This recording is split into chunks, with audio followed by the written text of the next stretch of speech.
Welcome to சிம்மஸ் kitchen. இன்றைக்கி சிம்மஸ் கிச்சனில் ஒரு ஹெல்தியான ரெசிபி பார்க்க போகிறோம். என்ன ரெசிபி பார்க்கலாம் வாங்க.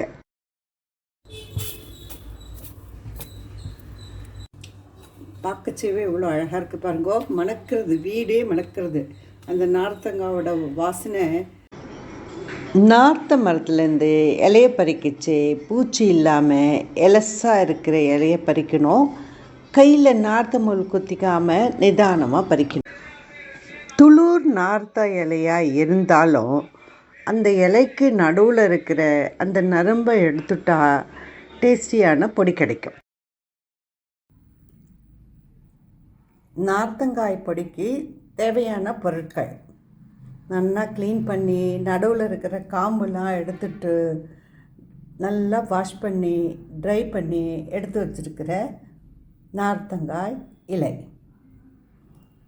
கருவேப்பிலையை நல்லா ஊற வச்சு வாஷ் பண்ணி ட்ரை பண்ணி அதுவும் எடுத்து வச்சுருக்கோம்.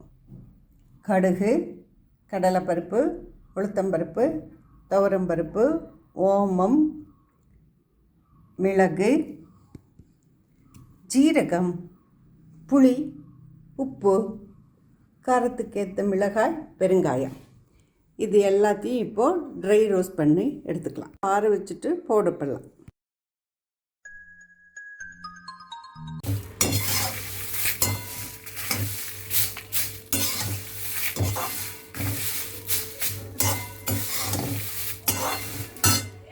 நல்லா ஆறிட்டு இப்போ பவுடர் பண்ணி எடுத்துக்கலாம்.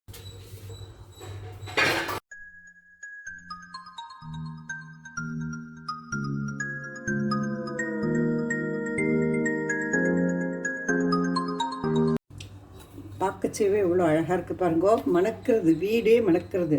அந்த நார்த்தங்காவோட வாசனை.